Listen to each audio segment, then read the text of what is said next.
2 tomato ಈರುಳ್ಳಿ, beans, ಆಲೂಗಡ್ಡೆ ತಪ್ಪಲಿ ತಗೋಬೇಕು. 1 ಸ್ಪೂನ್ ಎಣ್ಣೆ,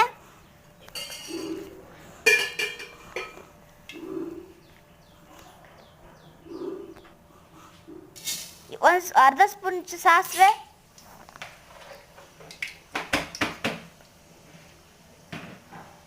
ಹಿಂಗಾಗಬೇಕು. ಈಗ ಕರ್ಬೇವಿನ ಸೊಪ್ಪು ಹಾಕಿ ಚೆಂದ ಫ್ರೈ ಮಾಡಬೇಕು.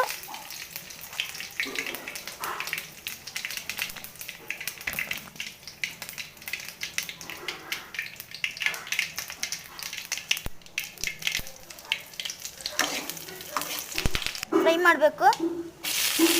ಸ್ವಲ್ಪ ಈರುಳ್ಳಿ 1-2 ಕಚ್ಚಿರೋ ಈರುಳ್ಳಿ ಹಾಕಿಬಿಟ್ಟು ಚೆಂದ ಫ್ರೈ ಮಾಡಬೇಕು. ಗೋಲ್ಡ್ ಫ್ರೈ ಅದು ಚೆಂದ ಫ್ರೈ ಆದಮೇಲೆ ನೋಡಿ ಹಿಂಗಾಗಬೇಕು. ಸ್ವಲ್ಪ ಟೊಮಾಟೊ ಎಲ್ಲ ಹಾಕಿಬಿಟ್ಟು ಸ್ವಲ್ಪ ಫ್ರೈ ಮಾಡಬೇಕು. ಚೆಂದ ಎಲ್ಲ ನೀರು ಬಿಟ್ಬಿಟ್ಟು ಫುಲ್ ಮೆತ್ತಿ ಆಗಬೇಕು. ಹಿಂಗಾಗಬೇಕು. ಸ್ವಲ್ಪ ಉಪ್ಪು ಹಾಕ್ಬಿಟ್ಟು ಸ್ವಲ್ಪ ಮಿಕ್ಸ್ ಮಾಡ್ಬೇಕು ಚೆಂದ. ನೀವು ಆಮೇಲೆ ಉಪ್ಪು ಹಾಕಬೇಕು. ನೋಡಿ ಹಿಂಗಾಗಬೇಕು. ಸ್ವಲ್ಪ ಮುಚ್ಚಬೇಕು. ನೋಡಿ ಹಿಂಗಾಗಬೇಕು.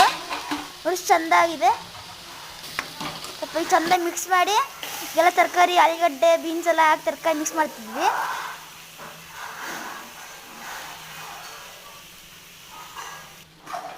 ಚೆಂದ ಫ್ರೈ ಮಾಡಬೇಕು.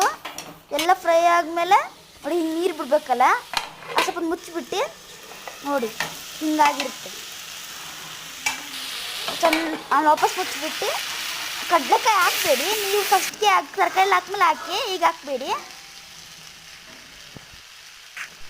ಆಮೇಲೆ ಧನಿಯಾ ಪುಡಿ 2 ಸ್ಪೂನ್ ಧನಿಯಾ ಪುಡಿ, ಅಚ್ಚ ಖಾರದ ಪುಡಿ 2 ಸ್ಪೂನು, ನಿಮ್ಮ ಇಷ್ಟ ಎಷ್ಟು ಬೇಗ ಹಾಕ್ಬೋದು.